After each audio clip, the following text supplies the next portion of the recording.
Chapitre 25. Quelle horreur, c'est bien lui. Carlos déposa Lucien devant le portail et descendit lui aussi de la Toyota pour approcher la dame en question.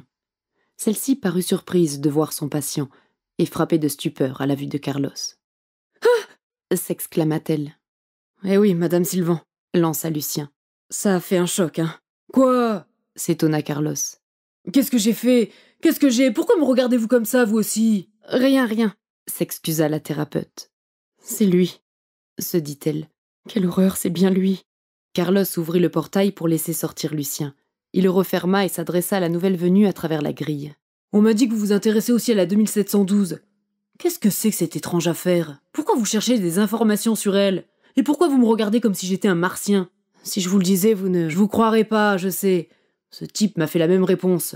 En tout cas, je vais en parler avec mon boss de tout ça. » Carlos prit des photos de Lucien et de la thérapeute avec son téléphone et ajouta. « J'ai pas envie d'avoir des emmerdes, moi. Partez tous les deux, c'est mieux. » Suzanne Sylvan avait arrêté sa 208 blanche à côté de la Picanto. « Je vous ai devancé, » dit Lucien en allumant une cigarette. « Normal, vous avez vécu, si on peut dire, la vie de cette vache avant moi. Pas du tout, je l'ai vécu après vous. Ah bon ? Avez-vous reconnu l'homme, vous aussi ?» Il expira de la fumée. « Oui, immédiatement, comme vous. J'ai bien constaté votre stupeur. Sur ma demande, il m'a montré l'endroit où elle était.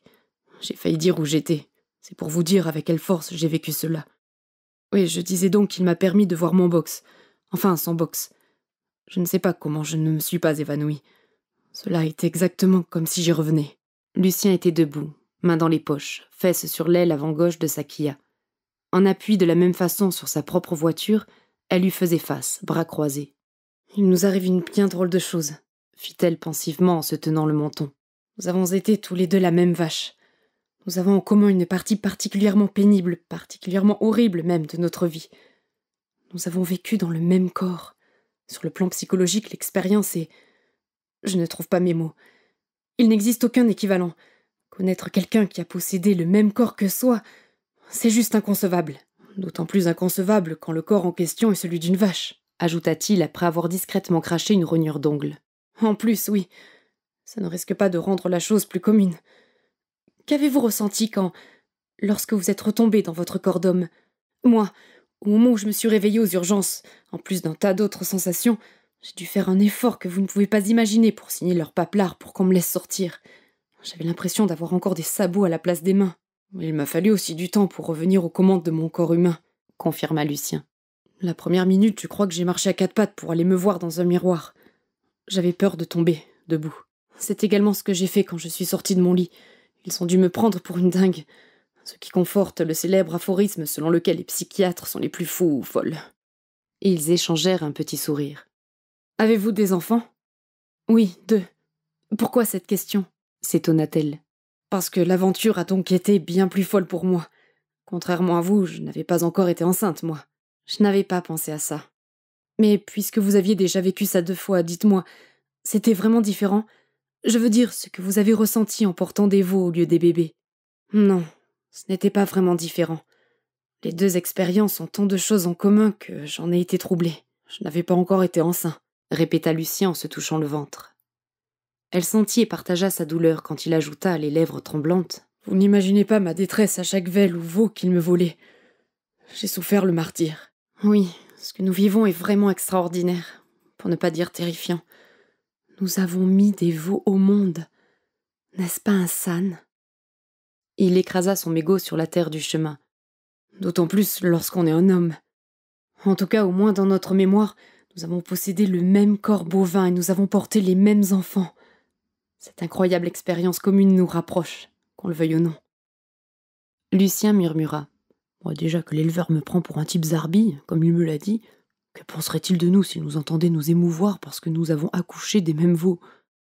Après un moment de silence, elle s'enquit. « Il est avec vous, là, le gorille, en ce moment même. Vous voulez dire elle. Comment elle ? De qui parlez-vous ? De la personne dont vous parlez vous-même. Elle prétend être une femelle. »« Ah bon ? » ?»« Oui, confirma-t-il. »« Vous avez dit la personne.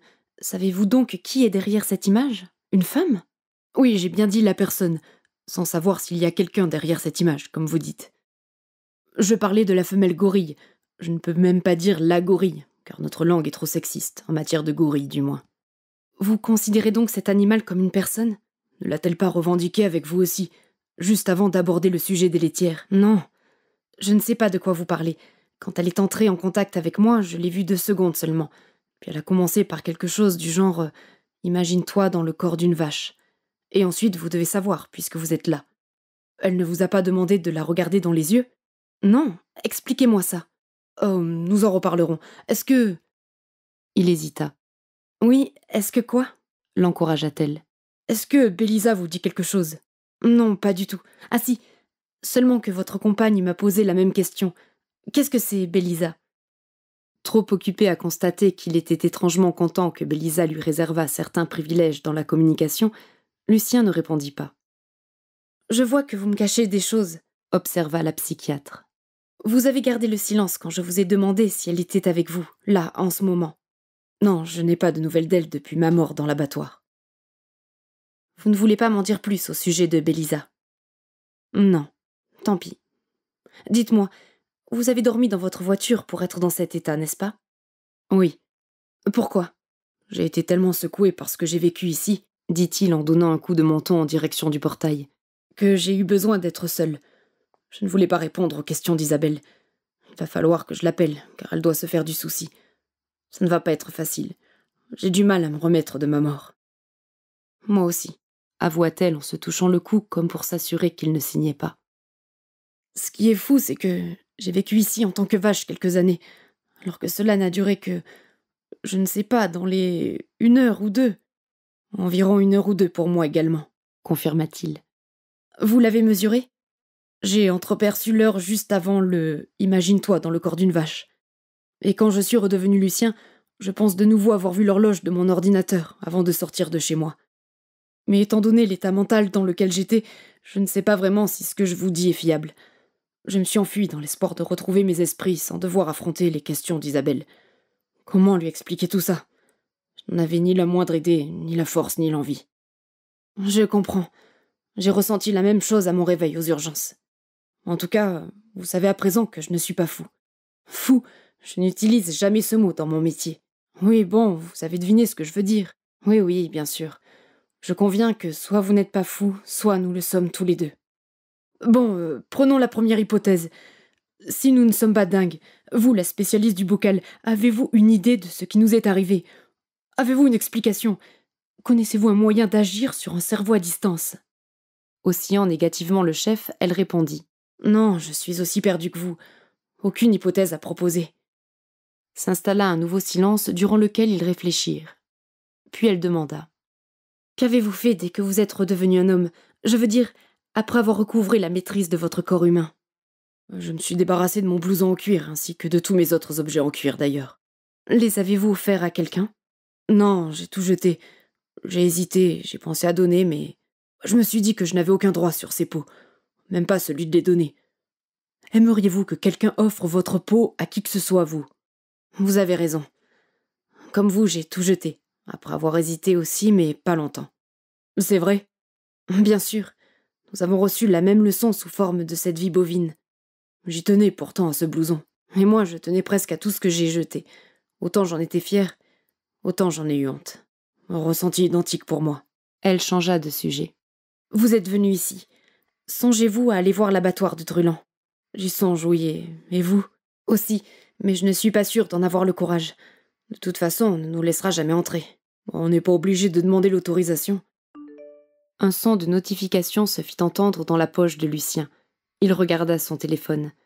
Un SMS lui rappelait que la police aimerait le voir, pour enregistrer son témoignage au sujet de la mort tragique de Jean-Philippe Faubourg.